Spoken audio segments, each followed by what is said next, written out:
Hi, and welcome to the Town Administrator Update. I'm here with Town Administrator Paul Sagarino. Paul, thank you as always for making some time. It's always a pleasure to be here. First things first, it's finally getting warmer. Do you have any spring activities that you're excited for around town or just personally?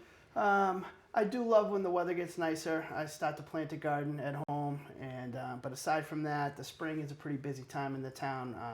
We're going through budget season and we're getting ready for town meeting, which is really a major undertaking. So we'll be consumed with that until May, and then once we get through that, hopefully there'll be a few minutes to breathe and enjoy the warm weather. Yeah, are there any so town meeting's in May, so we're kind of on the early end. Are warrants starting to get filed? Is there anything that's been filed that you're sort of focused on or interested in? I'm interested in all of them, Sydney, but the big thing is the budget. The town's always been very generous to all of our departments, so we just want to make sure we continue to maintain their trust in what we're asking for funding.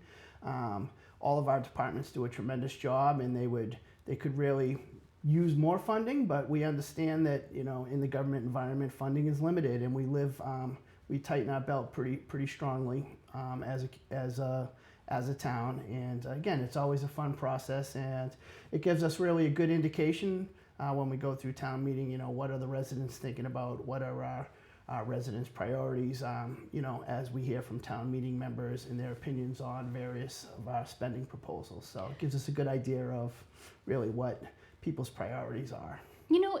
It's so interesting to me, and I feel like when you think about all of the things that government does, the tiny little budget items don't necessarily get as much attention as the big ones, but I think it is interesting. All of us living in the world have family budgets, personal budgets, where we see the rising cost of lots of stuff with inflation, and that hits towns too. So what does it look like to try to come up with a budget in an environment where everything from a ream of paper to a box of pens, everything is just more expensive?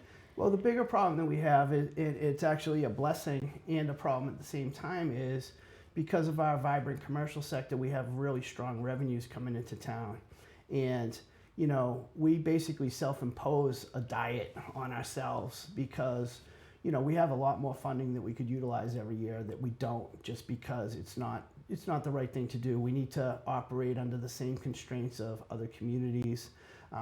Our residents don't want to pay more just because we have the ability to spend more. So we really look at it as a process where when we're proposing something to spend, we want it vetted and we want it approved by a town meeting, and we'll always operate under that same self-discipline because, when I speak to my colleagues in other communities, they have it kind of easy.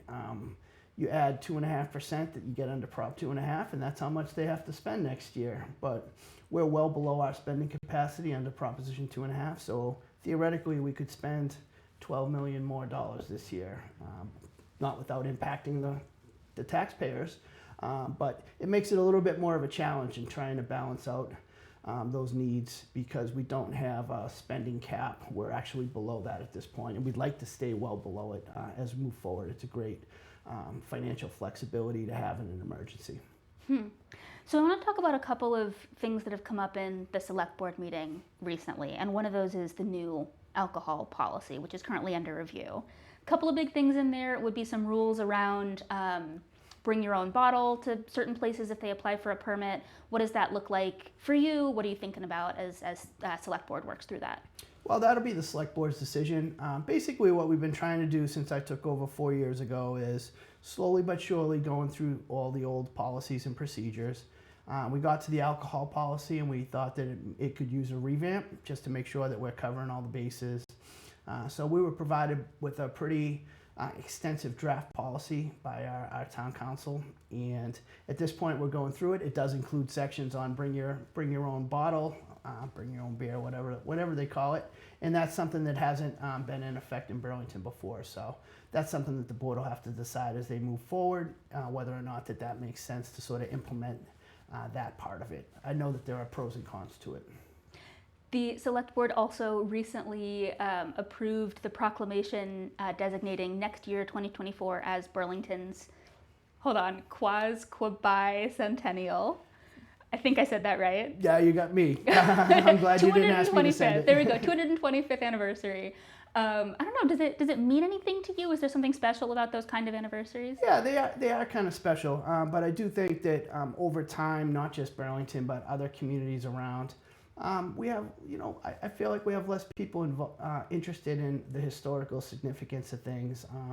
We have a great historical commission. They work really hard to preserve the town's historical assets. And 25 years ago, my understanding is that there was a grand year-long celebration in town for the 200th. And when you look back, there's a lot of material and documentation as to what was done at that time. And I think they had well over 150 committed volunteers to make a lot of those events happen. And as you know, or you will know from covering our meetings, that volunteers are in great demand right now, unfortunately. And, we sort of wonder, what types of events that the town can put on to commemorate the 225th.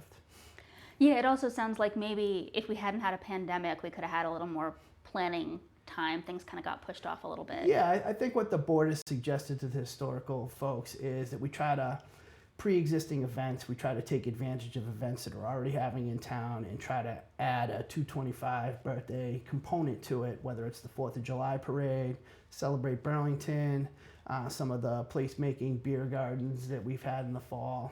So just try to incorporate that. I know the town clerk's going to get a big birthday cake next February. So what flavor? I'm not sure, but I guess that's something that's been done in the past as well. So, as someone who's worked in the town for this long, the town is very meaningful to me. And, a 225th birthday is kind of a weird year, but at the same time, I definitely think it's worth celebrating that longevity. All right, well, we'll have to stay up to date on the flavor of the birthday cake, because personally, I think that's pretty critical information. But next topic I want to get to is PFAS and solar stuff. There was some conversation at the last select board meeting that we're doing really well on our goal to reduce municipal energy use. One component of that is installing solar panels on the Mill Pond water treatment facility, which is also have some other stuff going on. So can you give folks an update on the installation of PFAS filters there? Where are we? What's the timeline looking like? So, all right, we'll start with that one. The PFAS filters are just about in place, and borderline will maybe operational within the next week or two. Wow. However, we won't be able to call ourselves PFAS free at that time. At that time, the Mass DEP, Environmental Protection, will do some testing of the solution just to make sure that it's working as advertised in terms of removing the PFAS and confirming all that. We believe it will be. It's been tested previously, but we won't be able to actually have a ribbon cutting or call ourselves PFAS free probably until early May, and what we're actually looking forward to that. Again, kudos to the community. The problem came literally out of nowhere. The town worked very quickly to address it, maybe the quickest I've ever seen us spend $15 million. And we're just getting to that point now where it's going to be great to cut that ribbon and let people know that the water will be PFAS free. So.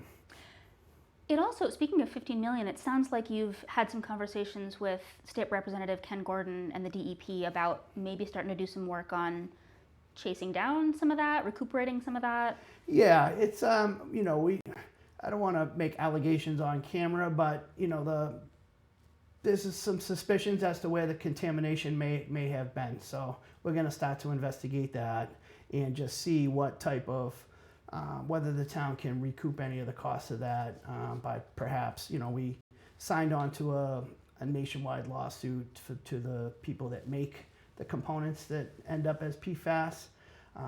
But there's also the aspect of the actual polluter of the water. And I'm not saying it was intentional pollution, but, the water was contaminated somewhere, and, we need to find the source of that and, see if we can get any remuneration back for the community. Yeah, absolutely. Probably be a long process. Yeah, sounds like it, but something to keep an eye on maybe in the future. For sure. Yeah. Well, Paul, those are the questions that I had for you this time around. Is there anything else that you want to make known or sort of toot the town's horn about while we got you here?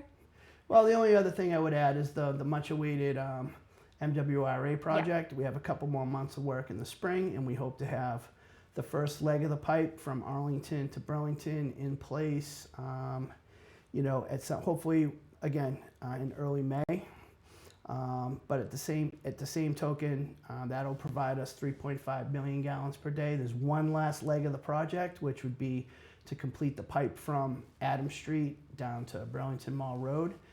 Once that segment is complete, we haven't even asked town meeting for that yet, but that will allow the town to potentially get 6.5–7 million gallons a day out of that pipe if we needed it to. Now, that will be useful to us when we have to shut down the Mill Pond plant for, work or anything like that. Because right now we can't afford to shut the plant down. So we need all the water we can get and just to satisfy the town's daily demands. So. Yep, absolutely. Well, that's very exciting. Absolutely. All right, Paul, thank you very much. This has been the Town Administrator Update with B News. Thanks for watching. Thanks, Sydney.